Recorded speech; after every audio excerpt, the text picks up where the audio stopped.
Dear friends, നീനാസ് PSC പോയിൻറ്സിൻ്റെ പുതിയ വീഡിയോയിലേക്ക് എല്ലാവർക്കും സ്വാഗതം. കേരള നവോത്ഥാനം എന്ന സീരീസിൽ ഇന്ന് പി കൃഷ്ണപിള്ള, സഹോദരൻ അയ്യപ്പൻ, കുര്യാക്കോസ് ഏലിയാസ് ചാവറ, AK ഗോപാലൻ എന്നിവർ. Indian national Congress, Congress socialist party, communist Party of India എന്നിവയിലൂടെ ആധുനിക കേരളത്തിനായി പൊരുതിയ പി കൃഷ്ണപിള്ളയെക്കുറിച്ച് 4 PSC ചോദ്യങ്ങൾ. സഖാവ് എന്ന പേരിൽ അറിയപ്പെട്ടിരുന്നത് ആര്? കേരളത്തിലെ ആദ്യത്തെ കമ്മ്യൂണിസ്റ്റ് എന്നറിയപ്പെട്ടിരുന്നത് ആര്? സഖാക്കളെ മുന്നോട്ട് എന്ന സന്ദേശം നൽകിയ കമ്മ്യൂണിസ്റ്റ് നേതാവ് ആര്? ഗുരുവായൂർ ക്ഷേത്രത്തിൽ മണിമുഴക്കിയ ആദ്യ അബ്രാഹ്മണൻ ആര്? ഈ 4 ചോദ്യങ്ങൾക്കും ഉത്തരം പി കൃഷ്ണപിള്ള. സഖാവ് എന്ന പേരിൽ അറിയപ്പെട്ടിരുന്നത് ആര്? സഖാവ് എന്നാൽ സാധാരണക്കാർ പോലും മനസ്സിലാക്കുന്ന പേരാണ് പി കൃഷ്ണപിള്ള. കമ്മ്യൂണിസ്റ്റ് പ്രവർത്തകർക്കിടയിൽ സഖാവ് എന്ന് ബഹുമാന പുരസ്സരം അറിയപ്പെട്ടിരുന്ന നേതാവ് പി കൃഷ്ണപിള്ള. കേരളത്തിലെ ആദ്യത്തെ കമ്മ്യൂണിസ്റ്റ് എന്നറിയപ്പെട്ടിരുന്നത് ആര്? കേരളത്തിലെ ആദ്യത്തെ കമ്മ്യൂണിസ്റ്റ് എന്നറിയപ്പെടുന്നത് പി കൃഷ്ണപിള്ള. 1939 ഒക്ടോബർ 13 പിണറായിയിൽ വെച്ച് കേരളത്തിലെ കമ്മ്യൂണിസ്റ്റ് പാർട്ടി രൂപം കൊണ്ടപ്പോൾ ആ യോഗത്തിൽ പങ്കെടുത്ത പ്രമുഖരായിരുന്നു പി കൃഷ്ണപിള്ള, EMS, K ദാമോദരൻ തുടങ്ങിയവർ. കമ്മ്യൂണിസ്റ്റ് പാർട്ടിയുടെ കേരള ഘടകത്തിൻ്റെ ആദ്യ സെക്രട്ടറിയായി തിരഞ്ഞെടുക്കപ്പെട്ടത് പി കൃഷ്ണപിള്ള. കേരളത്തിലെ ആദ്യത്തെ കമ്മ്യൂണിസ്റ്റ് എന്നറിയപ്പെടുന്നത് പി കൃഷ്ണപിള്ള. സഖാക്കളെ മുന്നോട്ട് എന്ന സന്ദേശം നൽകിയ കമ്മ്യൂണിസ്റ്റ് നേതാവ് ആര്? സഖാക്കളെ മുന്നോട്ട് എന്നതാണ് പി കൃഷ്ണപിള്ളയുടെ അവസാന സന്ദേശം. 1948 ഓഗസ്റ്റ് 19 ആലപ്പുഴ ജില്ലയിലെ കണ്ണർക്കാട് ഗ്രാമത്തിൽ ഒളിവിൽ കഴിയുമ്പോൾ സർപ്പദംശനമേറ്റായിരുന്നു കൃഷ്ണപിള്ളയുടെ മരണം. എന്നെ പാമ്പ് കടിച്ചു, കണ്ണും തലയും ഇരുളുന്നു, വിവരം എല്ലാവരെയും അറിയിക്കുക, സഖാക്കളെ മുന്നോട്ട്. മരണത്തിന് തൊട്ടു മുമ്പ് പി കൃഷ്ണപിള്ള നോട്ട് ബുക്കിൽ കുറിച്ച അവസാന വരികൾ എന്നെ പാമ്പ് കടിച്ചു, കണ്ണും തലയും ഇരുളുന്നു, വിവരം എല്ലാവരെയും അറിയിക്കുക, സഖാക്കളെ മുന്നോട്ട്. ഗുരുവായൂർ ക്ഷേത്രത്തിൽ മണിമുഴക്കിയ ആദ്യ അബ്രാഹ്മണൻ ആര്? മണിയടിക്കാനുള്ള സ്വാതന്ത്ര്യം ബ്രാഹ്മണർക്ക് മാത്രമുണ്ടായിരുന്ന കാലത്ത് ഗുരുവായൂർ ക്ഷേത്രത്തിൽ കയറി മണിയടിച്ച ആദ്യത്തെ അബ്രാഹ്മണൻ പി കൃഷ്ണപിള്ള. എത്ര നേരം മണിയടിച്ചോ അത്രയും നേരം കാവൽക്കാർ കൃഷ്ണപിള്ളയുടെ പുറത്ത് വടികൊണ്ട് അടിച്ചുകൊണ്ടേയിരുന്നു. അപ്പോൾ ചിരിച്ചുകൊണ്ട് കൃഷ്ണപിള്ള പറഞ്ഞു, ഉശിരുള്ള നായർ മണിയടിക്കട്ടെ, എച്ചിൽ പെറുക്കി നായർ അവരുടെ പുറത്തടിക്കട്ടെ. അടുത്തത് സഹോദരൻ അയ്യപ്പൻ. സഹോദരൻ അയ്യപ്പൻ്റെ ജന്മദേശം ഏത്? ചെറായി, എറണാകുളം ജില്ല. എറണാകുളം ജില്ലയിലെ ചെറായിയിലാണ് സഹോദരൻ അയ്യപ്പൻ്റെ ജനനം. സഹോദരൻ അയ്യപ്പൻ സ്മാരകം സ്ഥിതി ചെയ്യുന്നത് എവിടെ? ചെറായി. ജന്മദേശമായ ചെറായിയിലാണ് സഹോദരൻ അയ്യപ്പൻ സ്മാരകം. സഹോദര സംഘം സ്ഥാപിച്ചതാര്? K അയ്യപ്പൻ. സഹോദര സംഘം സ്ഥാപിച്ചതോടുകൂടി K അയ്യപ്പൻ സഹോദരൻ അയ്യപ്പൻ എന്ന് അറിയപ്പെട്ടു. മിശ്രവിവാഹം, മിശ്രഭോജനം എന്നിവ വഴി ജാതി നശീകരണം എന്നതായിരുന്നു സഹോദര സംഘത്തിൻ്റെ പ്രധാന ലക്ഷ്യം. സഹോദര സംഘം സ്ഥാപിച്ച വർഷമേത് എന്ന് ചോദിച്ചാൽ 1917. സഹോദര സംഘം രൂപീകരിച്ച വർഷം 1917. വിദ്യാപോഷിണി സഭ, ശ്രീനാരായണ സേവിക സമാജം എന്നിവ സ്ഥാപിച്ചതാര്? സഹോദരൻ അയ്യപ്പൻ. വിദ്യാപോഷിണി എന്ന സാംസ്കാരിക സംഘടനയ്ക്ക് രൂപം കൊടുത്തത് സഹോദരൻ അയ്യപ്പൻ. വർഷം 1915. ശ്രീനാരായണ സേവിക സമാജം ഉദ്ഘാടനം ചെയ്യപ്പെട്ട വർഷം 1964. സഹോദരൻ അയ്യപ്പൻ സ്ഥാപിച്ച സംഘടന വിദ്യാപോഷിണി സഭ. എന്നാൽ ശ്രീ വിദ്യാപോഷിണി എന്നത് ബ്രഹ്മാനന്ദ ശിവയോഗിയുടെ ഒരു കൃതിയുടെ പേരാണ് എന്നും ഓർക്കുക.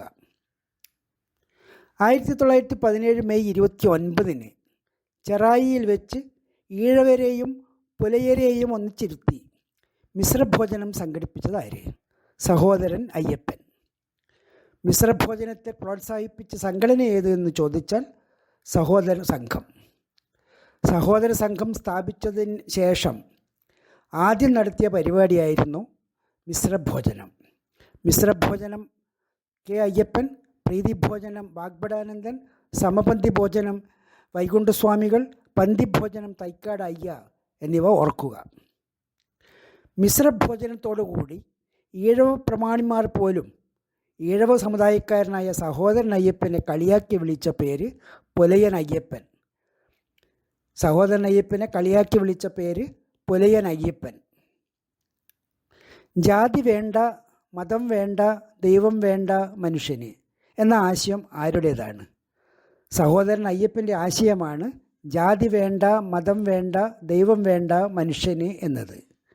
ശ്രീനാരായണ ഗുരുവിൻ്റെ ഒരു ജാതി, ഒരു മതം, ഒരു ദൈവം മനുഷ്യന് എന്ന ആപ്തവാക്യം ഗുരുവിൻ്റെ അംഗീകാരത്തോടെ ഭേദഗതി വരുത്തിയതാണ് അയ്യപ്പൻ്റെ വാക്കുകൾ. സഹോദരൻ, യുക്തിവാദി, വേലക്കാരൻ എന്നിവ ആരുടെ പ്രസിദ്ധീകരണങ്ങളാണ്? സഹോദരൻ അയ്യപ്പൻ്റെ പ്രസിദ്ധീകരണങ്ങളാണ് സഹോദരൻ, യുക്തിവാദി, വേലക്കാരൻ എന്നിവ. സഹോദര സംഘത്തിൻ്റെ മുഖപത്രമാണ് സഹോദരൻ. സഹോദരൻ മാസിക ആരംഭിച്ച വർഷം 1917. പിന്നീട് വാരികയായും കൊച്ചി രാജ്യത്തെ ഏറ്റവും വലിയ ദിനപത്രമായും സഹോദരൻ വളർന്നു. സഹോദരൻ മാസികയുടെ ആപ്തവാക്യം ജാതിരാക്ഷസൻ നശിക്കട്ടെ. സഹോദരൻ മാസികയുടെ ആപ്തവാക്യം ജാതിരാക്ഷസൻ നശിക്കട്ടെ. യുക്തിവാദി മാസിക ആരംഭിച്ച വർഷം 1929. യുക്തിവാദിയുടെ സ്ഥാപക പത്രാധിപർ അയ്യപ്പൻ, പത്രാധിപർ MC ജോസഫ്. പിന്നീട് MC ജോസഫ് അറിയപ്പെട്ട പേര് യുക്തിവാദി MC ജോസഫ്. യുക്തിവാദി MC ജോസഫ്. മലയാളത്തിലെ ആദ്യത്തെ നിരീശ്വര മാസികയാണ് യുക്തിവാദി. മലയാളത്തിലെ ആദ്യത്തെ നിരീശ്വര മാസിക യുക്തിവാദി. 1933 സഹോദരൻ അയ്യപ്പൻ ആരംഭിച്ച വാരിക വേലക്കാരൻ.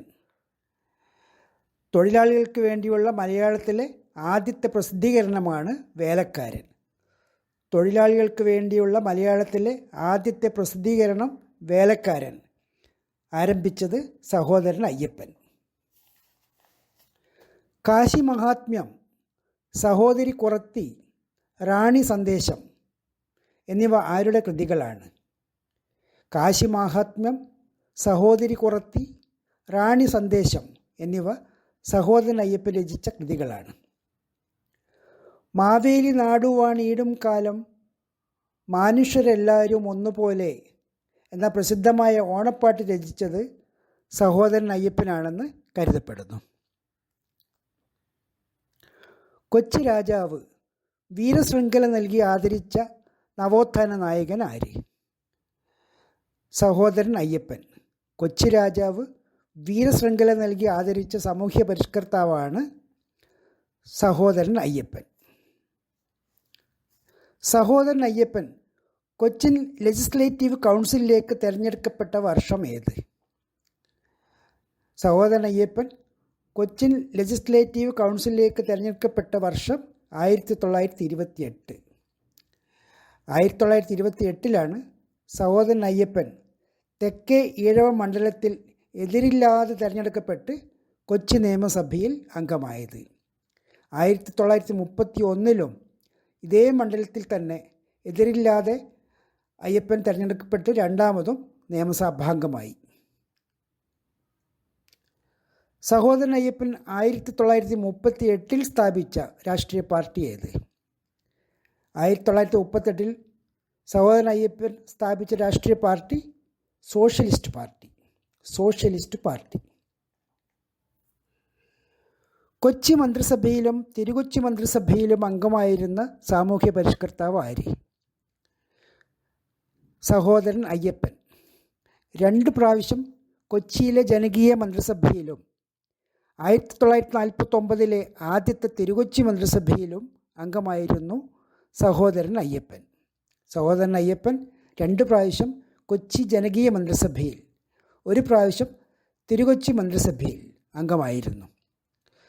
തിരുകൊച്ചി മന്ത്രിസഭയിൽ അംഗമായിരുന്ന കാലത്ത് അദ്ദേഹത്തിൻ്റെ പാർട്ടി കൊച്ചിയിലെ പ്രധാന പാർട്ടിയായ കൊച്ചി രാജ്യ പ്രജാമണ്ഡലം കൊച്ചി രാജ്യ പ്രജാമണ്ഡലം.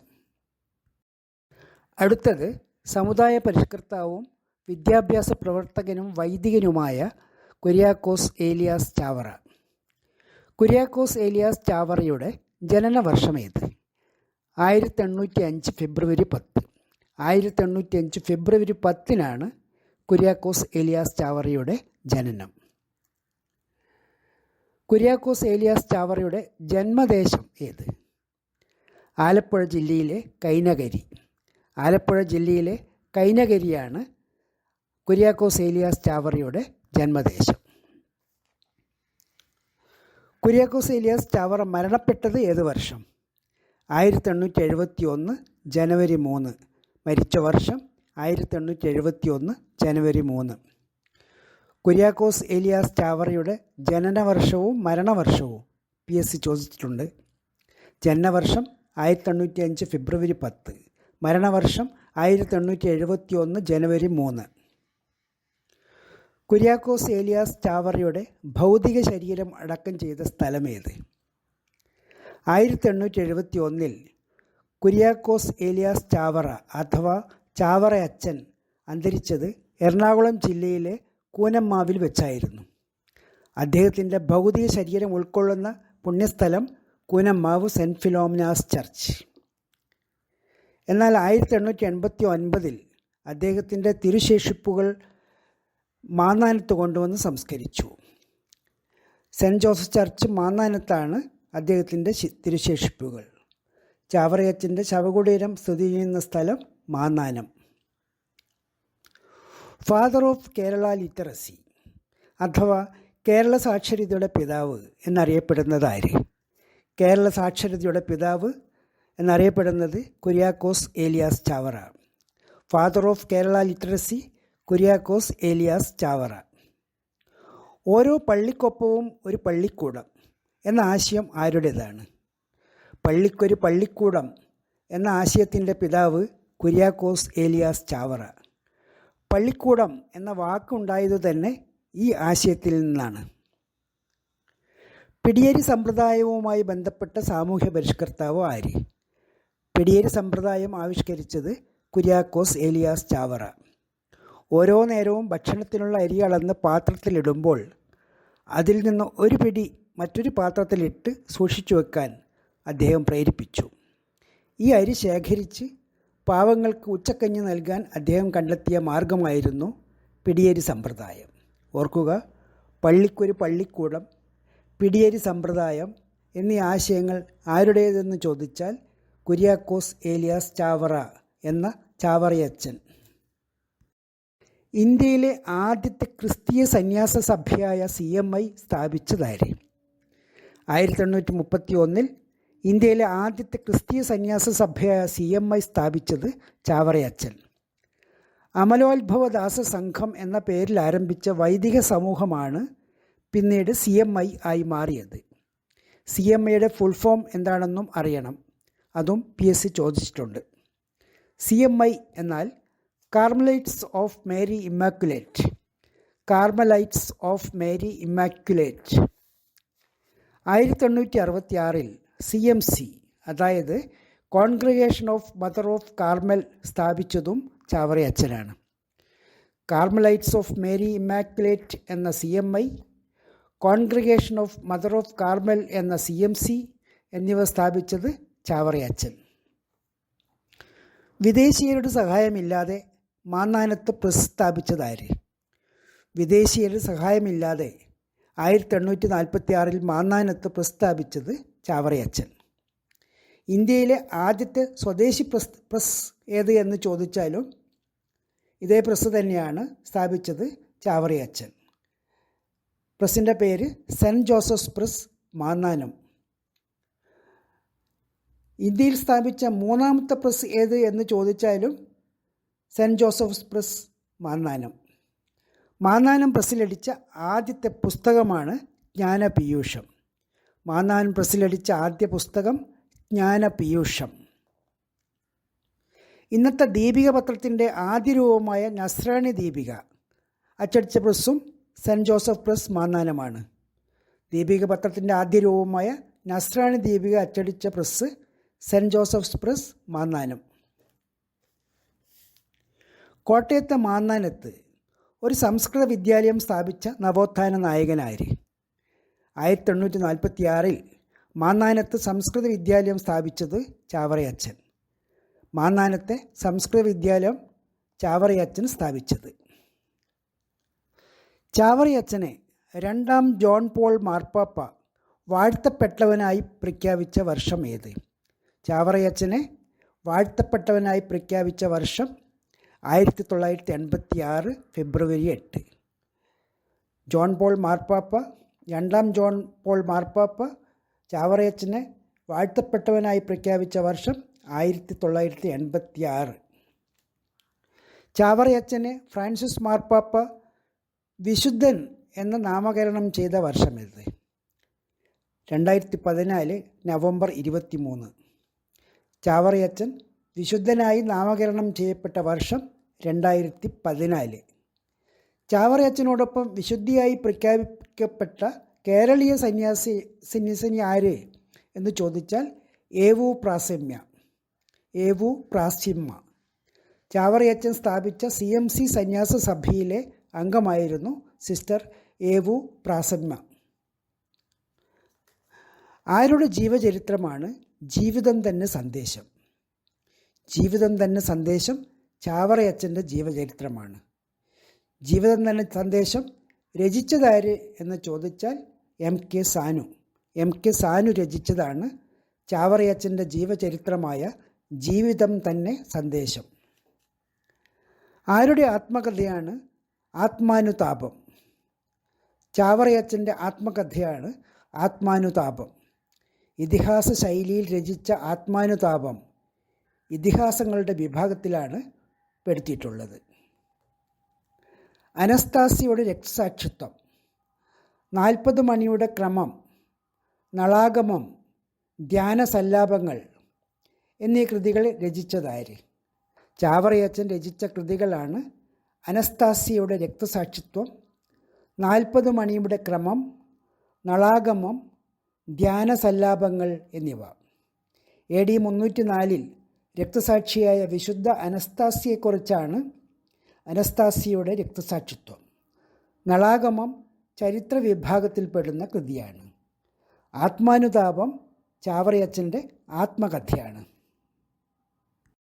അടുത്തത് ആയില്യത്ത് കുറ്റ്യാരി ഗോപാലൻ നമ്പ്യാർ എന്ന AK ഗോപാലൻ. AK ഗോപാലൻ്റെ ജന്മദേശം ഏത്? പെരളശ്ശേരി. കണ്ണൂർ ജില്ലയിലെ പെരളശ്ശേരിയാണ് AK ഗോപാലൻ്റെ ജന്മദേശം. പാവങ്ങളുടെ പടത്തലവൻ എന്നറിയപ്പെടുന്ന കേരളത്തിലെ രാഷ്ട്രീയ നേതാവ് ആര്? പാവങ്ങളുടെ പടത്തലവൻ എന്നറിയപ്പെടുന്ന നേതാവ് AK ഗോപാലൻ. ബ്രിട്ടീഷുകാർക്കെതിരെ ഉപ്പു സത്യാഗ്രഹം, താഴ്ന്ന ജാതിക്കാർക്ക് വഴി നടക്കാൻ പയ്യന്നൂരിലെ കണ്ടോത്ത് നടത്തിയ സമരം, ഗുരുവായൂർ സത്യാഗ്രഹം, കുടിയിറക്കുമായി ബന്ധപ്പെട്ട് ഇടുക്കി ജില്ലയിലെ അമരാവതി സമരം, ഐത്തത്തിനും അനാചാരങ്ങൾക്കുമെതിരെയുള്ള സമരങ്ങൾ, കർഷകർക്കും തൊഴിലാളികൾക്കും വേണ്ടിയുള്ള സമരങ്ങൾ തുടങ്ങി നിരവധി പോരാട്ടങ്ങൾ നടത്തിയ AK ഗോപാലൻ അഥവാ AKG അറിയപ്പെടുന്ന വിശേഷണം പാവങ്ങളുടെ പടത്തലവൻ. ഗുരുവായൂർ സത്യാഗ്രഹത്തിൻ്റെ വളണ്ടിയർ ക്യാപ്റ്റൻ ആര്? ഇത് PSC സ്ഥിരമായി ചോദിക്കുന്ന ഒരു ചോദ്യമാണ്. ഗുരുവായൂർ സത്യാഗ്രഹത്തിൻ്റെ വളണ്ടിയർ ക്യാപ്റ്റൻ ആര്? ഗുരുവായൂർ സത്യാഗ്രഹത്തിൻ്റെ volunteer captain AK Gopalan. Guruvayur സത്യാഗ്രഹത്തിന് മുന്നോടിയായി T സുബ്രഹ്മണ്യം തിരുമുമ്പിൻ്റെ നേതൃത്വത്തിൽ കണ്ണൂരിൽ നിന്ന് ഗുരുവായൂരിലേക്ക് പുറപ്പെട്ട ജാഥയുടെ ക്യാപ്റ്റനായിരുന്നു AK ഗോപാലൻ. 1936 AK ഗോപാലൻ്റെ നേതൃത്വത്തിൽ നടത്തിയ പട്ടിണി ജാഥ എവിടം മുതൽ എവിടം വരെ ആയിരുന്നു? കണ്ണൂർ മുതൽ മദ്രാസ് വരെ. 1936 കണ്ണൂർ മുതൽ മദ്രാസ് വരെ നടത്തിയ പട്ടിണി ജാഥയുടെ നേതാവ് AK ഗോപാലൻ. പട്ടിണി ജാഥയ്ക്ക് നേതൃത്വം കൊടുത്ത മറ്റൊരു പ്രമുഖ നേതാവാണ് KPR ഗോപാലൻ. 1940 മൊറാഴ സമരത്തിലെ പ്രതിയായി വധശിക്ഷയ്ക്ക് വിധിക്കപ്പെട്ടയാളാണ് KPR ഗോപാലൻ. 1940 മലബാർ ജാഥ സംഘടിപ്പിച്ചതാര്? മലബാർ ജാഥയുടെ സംഘാടകൻ A.K. ഗോപാലൻ. കോഴിക്കോട് മുതൽ തിരുവിതാംകൂർ വരെയായിരുന്നു മലബാർ ജാഥ. തിരുവിതാംകൂറിൽ നടക്കുന്ന ഉത്തരവാദ ഭരണത്തിന് വേണ്ടിയുള്ള പ്രക്ഷോഭങ്ങളെ പിന്തുണച്ചുകൊണ്ടായിരുന്നു മലബാർ ജാഥ. 1960 കർഷക ജാഥ സംഘടിപ്പിച്ചതാര്? 1960 കർഷക ജാഥയുടെ നേതാവ് A.K. ഗോപാലൻ. കാസർഗോഡ് മുതൽ തിരുവനന്തപുരം വരെയായിരുന്നു കർഷക ജാഥ. ഓർക്കുക, AKG നയിച്ച 1936 പട്ടിണി ജാഥ കണ്ണൂർ മുതൽ മദ്രാസ് വരെ. 1937 മലബാർ ജാഥ കോഴിക്കോട് മുതൽ തിരുവിതാംകൂർ വരെ. 1960 കർഷക ജാഥ കാസർഗോഡ് മുതൽ തിരുവനന്തപുരം വരെ. ഇന്ത്യൻ കോഫി ഹൗസിൻ്റെ സ്ഥാപകനാര്? A.K. ഗോപാലൻ. കോഫി ബോർഡിൻ്റെ കോഫി ഹൗസുകളിൽ നിന്ന് ജോലി നഷ്ടപ്പെട്ട തൊഴിലാളികൾക്ക് ജോലി നൽകാനായി ഇന്ത്യൻ കോഫി ഹൗസ് സ്ഥാപിക്കാൻ മുൻകൈയെടുത്തത് A.K. ഗോപാലൻ. 1957 ആദ്യത്തെ കോഫി ഹൗസ് സ്ഥാപിക്കപ്പെട്ട സ്ഥലം ഡൽഹി. ഇന്ത്യയിൽ ആദ്യമായി കരുതൽ തടങ്കൽ നിയമപ്രകാരം തടവിലായ വ്യക്തി ആര്? കരുതൽ തടങ്കൽ നിയമപ്രകാരം ഇന്ത്യയിൽ ആദ്യമായി തടവിലായ വ്യക്തി A.K. ഗോപാലൻ. ഇത് സംബന്ധിച്ച് A.K. ഗോപാലൻ അന്നത്തെ മദ്രാസ് സംസ്ഥാനത്തിനെതിരെ സുപ്രീം കോടതിയിൽ കൊടുത്ത കേസ് വളരെ പ്രസിദ്ധമാണ്. ലോക്സഭയിലെ ആദ്യത്തെ അനൗദ്യോഗിക പ്രതിപക്ഷ നേതാവാര്?